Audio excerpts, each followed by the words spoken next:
Hey, Alex. Hey, How are you today? I am doing great, Adrianna.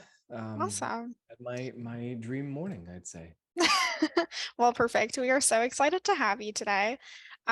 Definitely really interested to kind of talk about this topic today, mainly because I myself am not totally certain like what RevOps is.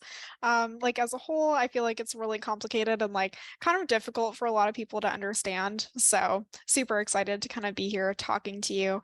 So I know some people are still kind of logging in. So while they're doing that, tell us a little bit like about yourself, why you're here, what you're doing now, all that good stuff. Yeah, I got into RevOps, I'd say accidentally. I got into the revenue accidentally. My first job, I really wanted to go into the hedge fund industry, Mm. but they did not think that my lack of an astrophysics degree qualified me despite my trading statements. And so they said, thanks for applying. Uh, Nice, but no. So I ended up at a brokerage firm which had three roles available: client services, research, and sales broker. mm, I was like, oh, I don't want to do that last one. That sounds scary. But that was what they had available. So mm. kicking and screaming, here I was. And I learned RevOps the wrong way by opening up 30 Salesforce tabs in Classic and then with a rotary phone like this, with my Oh my neck like gosh. that. So yeah, no, there was no concept of an auto dialer. There was no, Mm. our email template was a Word doc with the templates we had open on one screen, which we would Oh then my copy. gosh. Anyway, old school follow-ups, Mm, no sequencing. It was a Salesforce task called F/U email to, and you'd copy follow up email to, you get mm. it. So from there, I was like, this is bonkers. Yeah. Anyway, the journey unfolds from there. Compared to that, we're all so spoiled nowadays, We for sure. really are. We really are. Definitely. All right, so tell us a little bit about like what is RevOps? Like give us just like a general overview, what it includes, what it's considered, all of that. To me, revenue operations is the smooth and effective flow of revenue. Um, it's not dinking around with tech. I'd say tech is part of it. It's not purely enablement. It's the smooth and effective flow of revenue. Mm, And so it's this cool role that touches a lot of different departments, kind of like product does.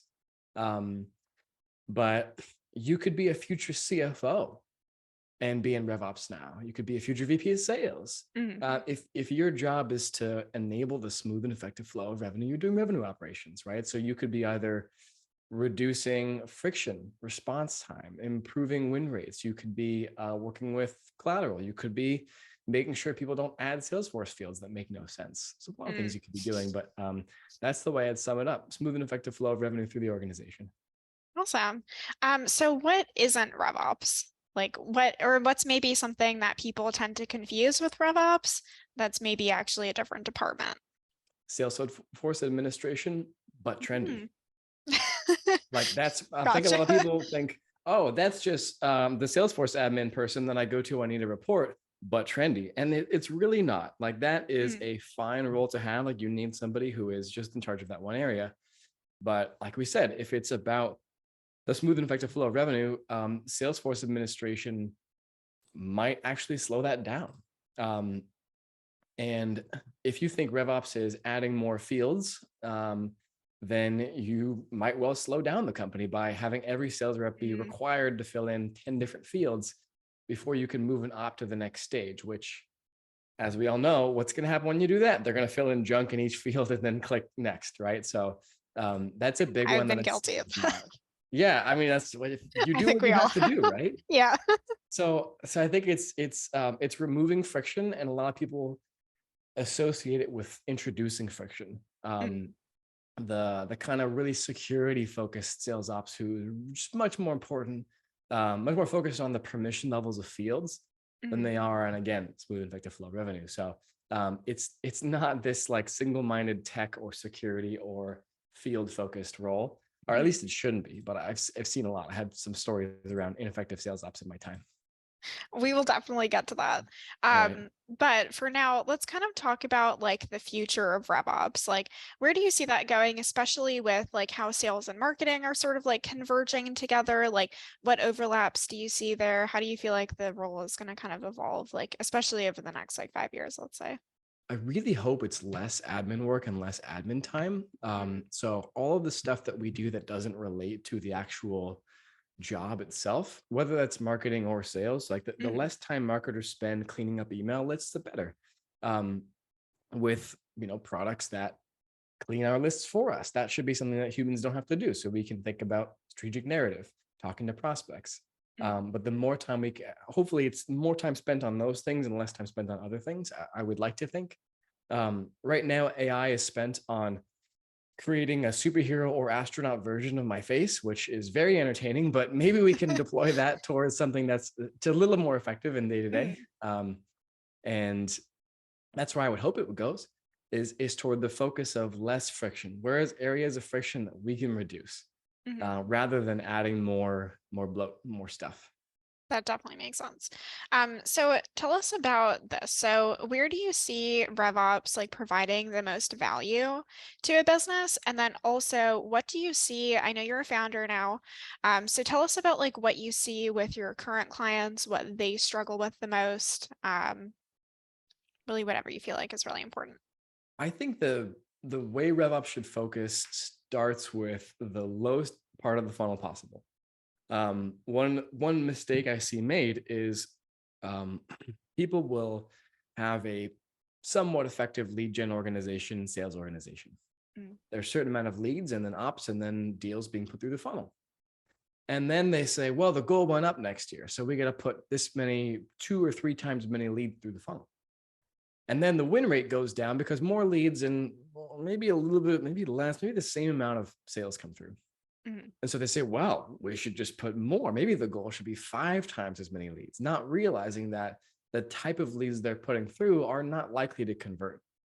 So if that energy had instead been put toward not simply blitz hiring SDRs, mhm, but looking at why that win rate is declining and segmenting that out and starting with the absolute furthest part of the funnel possible.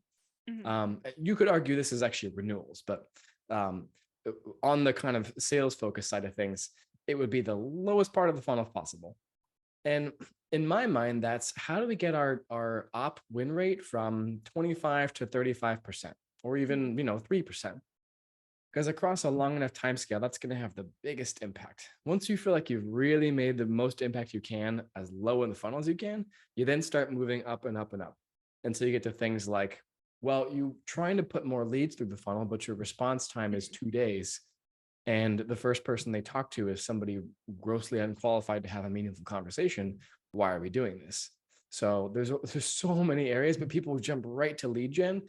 Mm, It's because we don't want to get our hands dirty with the actual looking at the process, pretending you're a prospect, submitting the form. How long does it take for someone to reach out?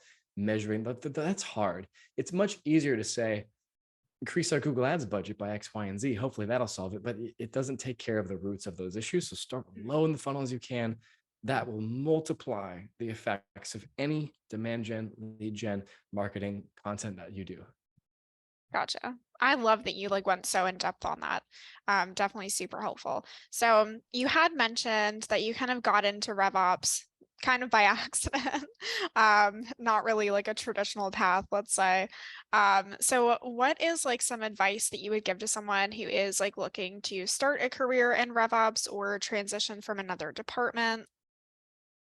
I think there are definitely people who are they don't want to leave sales and marketing and revenue, Hmm. but something about the standard introductory role doesn't quite fit, right? Yeah. Like they can cold call, but they just don't. It's just not doesn't bring them much joy. Um, if, however, you love the idea of everyone around you and you've had some success giving little Hmm. tips and advice and maybe managing up to your leader about how to make everyone else around you a little bit better about what the thing that is that they're doing, that's a clue that you may want to get deeper into that activity.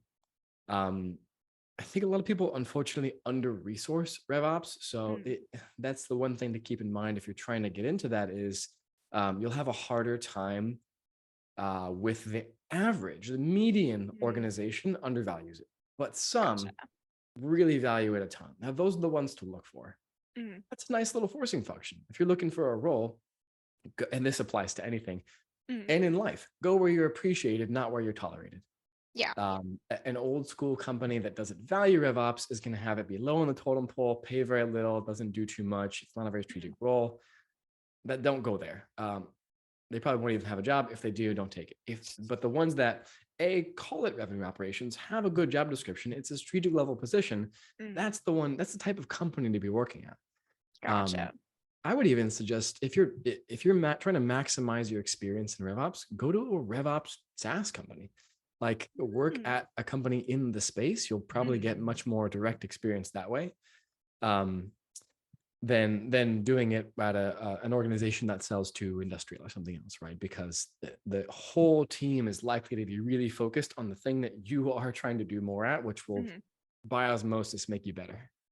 So, how can people find companies that do specifically value revenue operations? Like, what are some things that they can look for?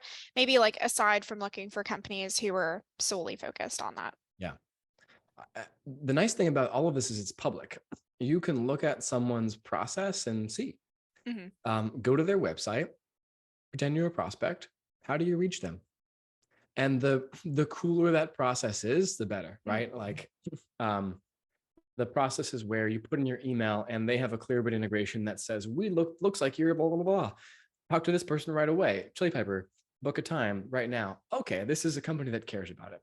Hmm. If it's submit this very long form and someone might get back to you, that's a company that probably doesn't care about RevOps. And if they do, they're really early on in their journey. They need Hmm. remedial help. So look for the public facing process. This is not a back end engineering type of thing where you need to see it on the inside. You can see it from the outside. So make all the use you can of what they are literally showing to you and the public about how to get in touch with them and buy from them. Awesome. Is there like any specific position that you feel like does lend itself really well to switching into revenue operations? Like if someone's already an SDR or an account executive or in customer experience, like do you feel like there's one role that like really, really makes sense for people to make this transition and for it to be like very natural? I think the most natural is the closer you are to the customer. So Mm. anyone can get into RevOps. Like I sound like Chef Cousteau from Ratatouille. Anyone can RevOps, but if you're really close to the signing of deals and talking to customers and that's your primary job, that's probably the best, right?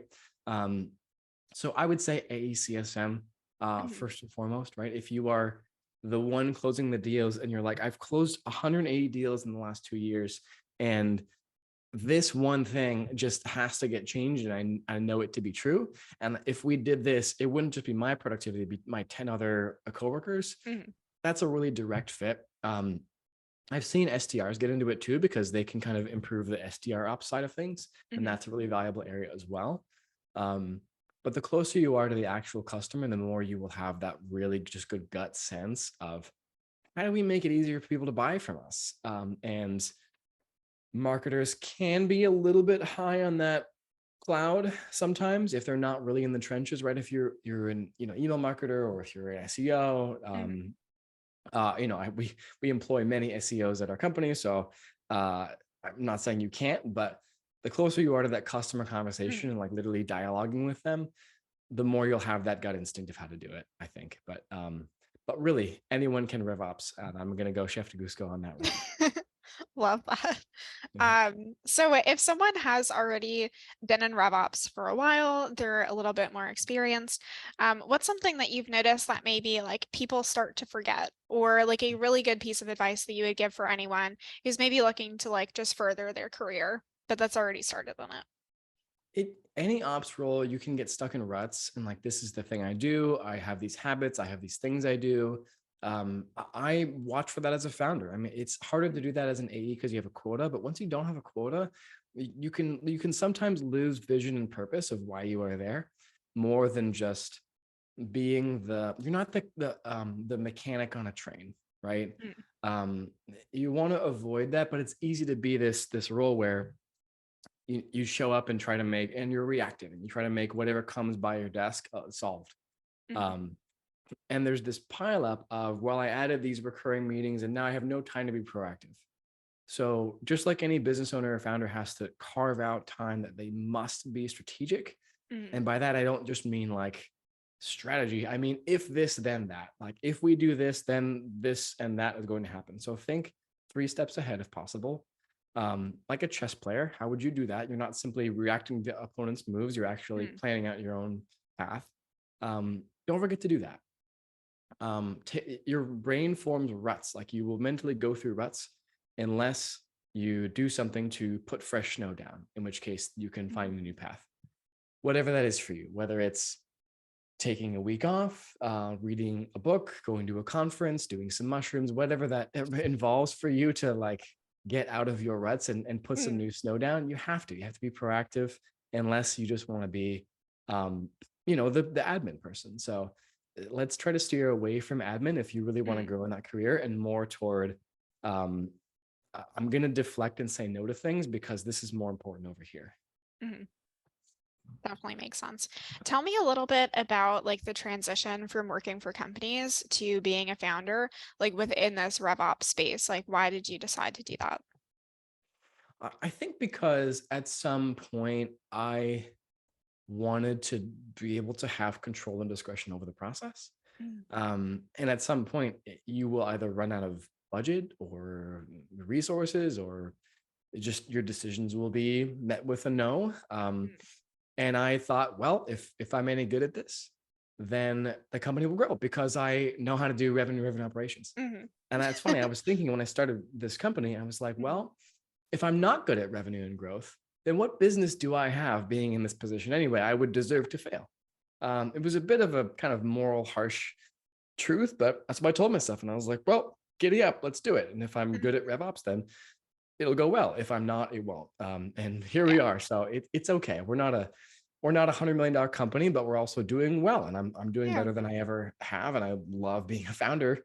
Mhm. Um, and you also, without that big VC budget, you may not have all the budget you want for the tools that you would want to buy. So you have to Mhm. figure out the scrappier way to do things, which forces you to make sure that customers can buy from you easily, Yeah. because it's your mortgage. So you better. It's not like you can just say, well, someone else's problem. No, it's not. It has to be every founder's problem has to be RevOps.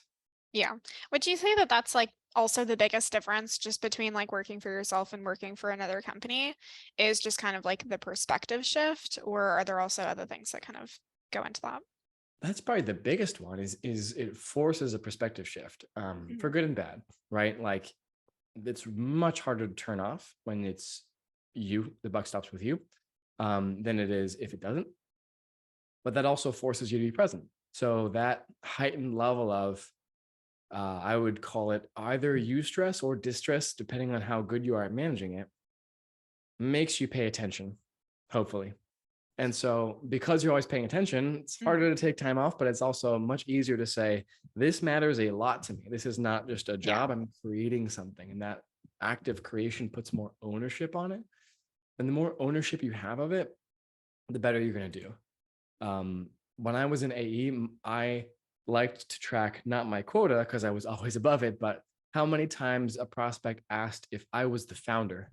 This was before it was LinkedIn was that common stuff. Interesting. When it was on Hmm. the phone, and they'd be like, "Okay, so yeah, you're one of the founders, right?" And I'd be like, "No, but you just got me to two this month, so thank you."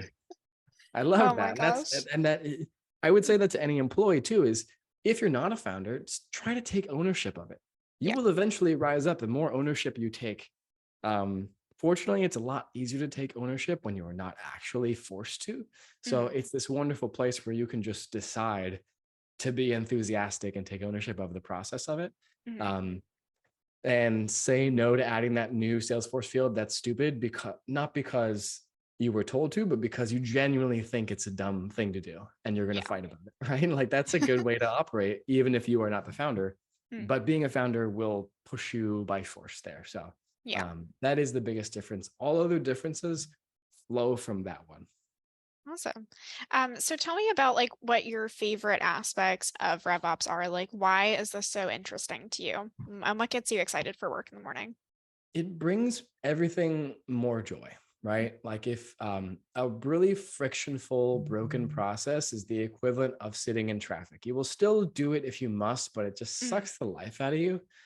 Whereas a really good process is just nicer. mhm. There being no line at the grocery store and a self-checkout machine that works really well is an example of good RevOps. Like you're just like, huh, that was the most painless grocery shopping I've ever done. Um, Whereas, if you fill out a chatbot, the Mm, chatbot asks you for some information, then passes mm. you to an agent who asks you again for that information, who then passes you to a call with an SDR who asks you again, but can't answer any questions, who It's then like being passes on you the to phone with me. Comcast. Exactly. Exactly. Now, this is funny about Comcast because Mm, if you're a business customer, it's way different. mm, Um, so I had when we had an office, I was a business mm. customer. I called in and it was like someone literally in the suburb down the street, 20-minute drive away. I Nice. was like, this is different. He was like, yeah, I got you. Let Yeah. me take care of this right now. Whoa, so you understood about the Mm, now why not on the consumer side of things? That's a different yeah. question. But yeah, Comcast is stepping it up on the business side of RevOps, Nice. which is exactly the point. I was just like Mm, way happier, and it changed my impression of Comcast in a way. Let's not get too carried away. yeah. Um, from the way they design their RevOps. And so I just Mm, would much rather people have a less frictionful grocery buying experience or SaaS buying experience, whatever it is. So it just makes the world a little better and brighter. yeah. Um, it somehow that feels different to me than simply closing another deal. Like that just feels a little more hamster wheelie to me. I Mm, know it's not, but the ops side of things is like an investment in the process, which I just prefer to invest in the process than to simply be yeah. part of the process. That's how my brain works. And so that it makes me happier. Mhm. Absolutely. I love that you mentioned that because it is something that like I've thought about as well.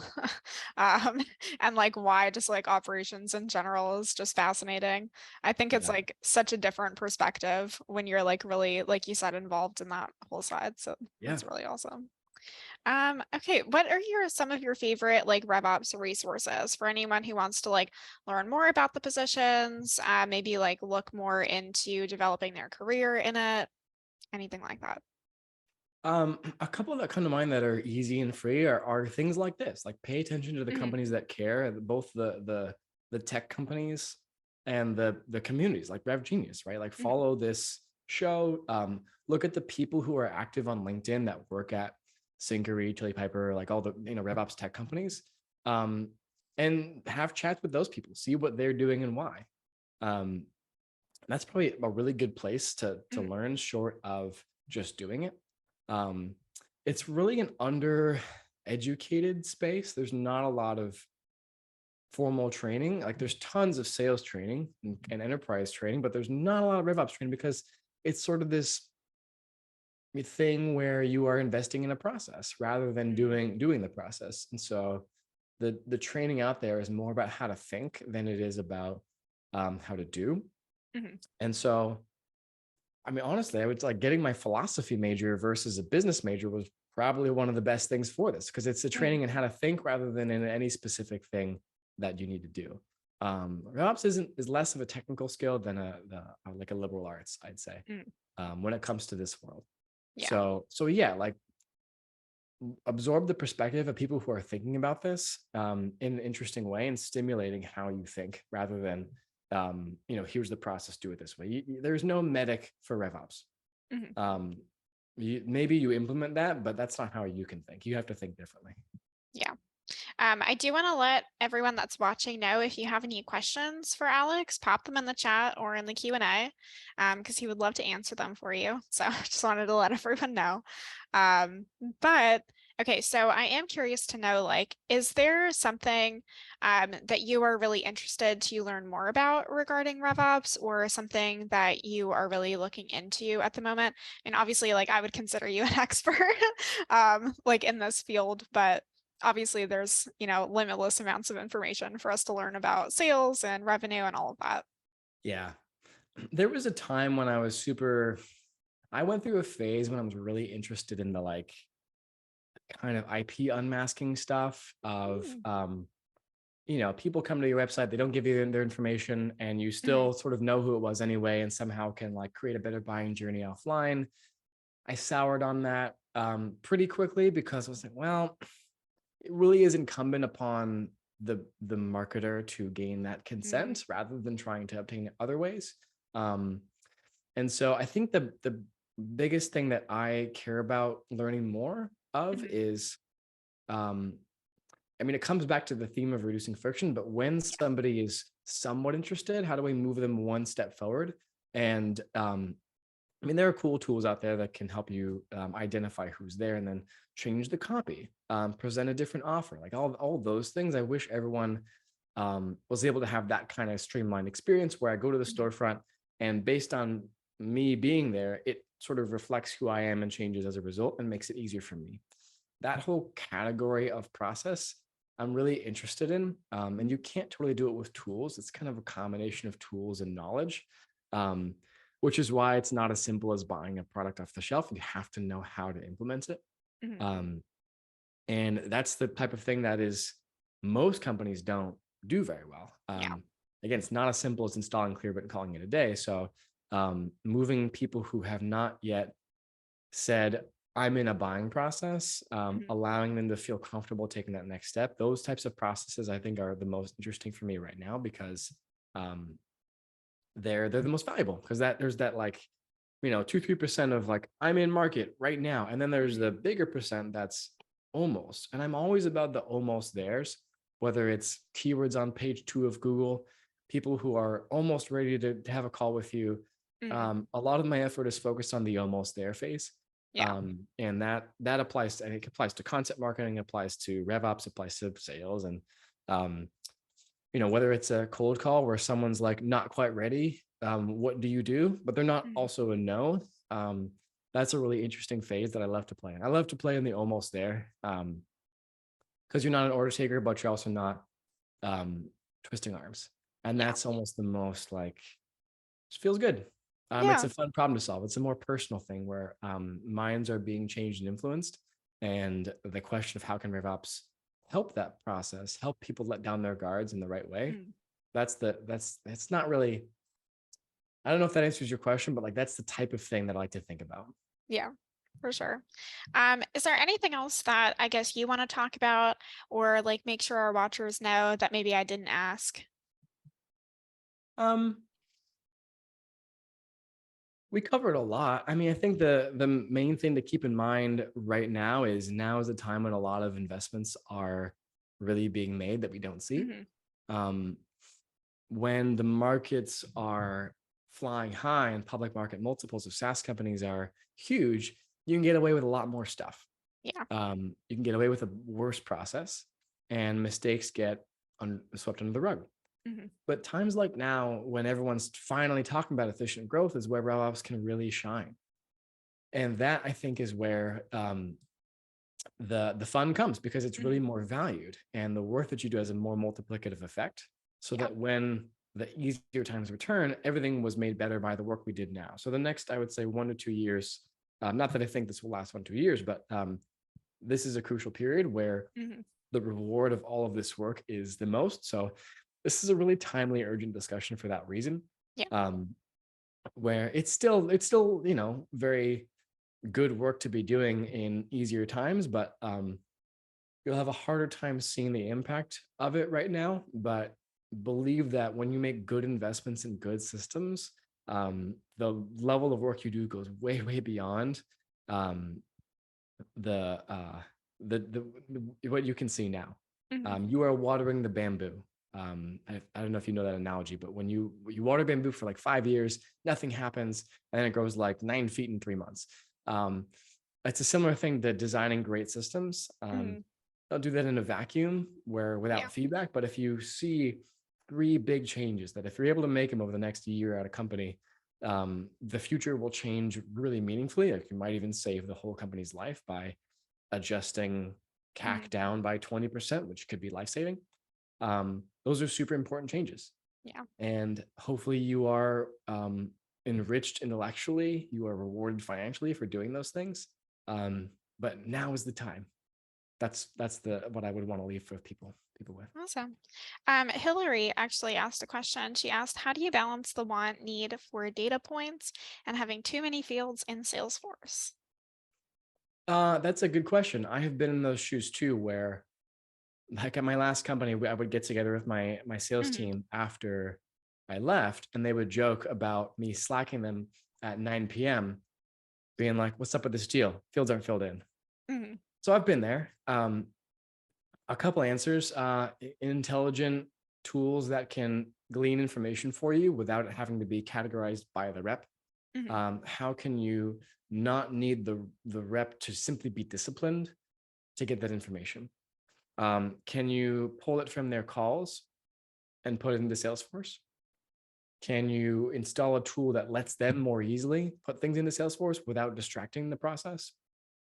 And then it's, do you really need that data point? What are you going to do with that information? That was always the first question I asked when somebody asked me about a RevOps request was, what are you going to do with that information specifically? Well, I want to run this report. What are you going to do with that report? Who are you going to show it to? What decisions are you going to make? If there's nothing and it just devolves into, I just want it, then you don't Hmm. need that information. And the friction you introduce is not there. It's more of a want than a need. So I don't know what, I mean, I would need an example, but how you balance it is this causing a lot of friction as defined by reps aren't doing it and you reminding them and they're not, and and then what are you going to do with it? If it's something that you have a clearly defined need for and you're going to do something with that information and you've made a best effort with the tools that you're using, and some people are starting to adopt it and it's just the rest of the team isn't, that's fine. That's a case of training, sit down, reinforcement, Hmm. habit creation. But another thing too is to where is that coming from? Are you reacting to that need and asking for more data and trying to get it in the best way possible? Or are various people asking you for more data points and you're just sort of doing it without creating that narrative?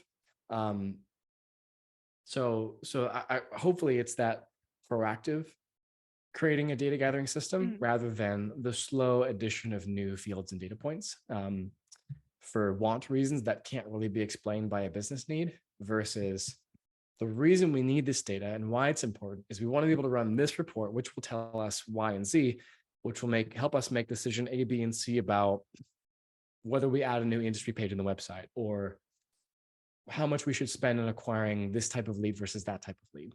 Hmm. So if you can tell that story, you're in a much better position to tell it to the sales team, to find the right tool to help you gather that data.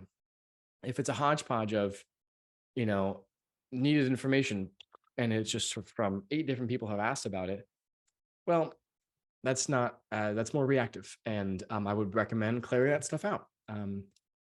More data doesn't always help you, but sometimes it does. And you want a narrative to tie data together.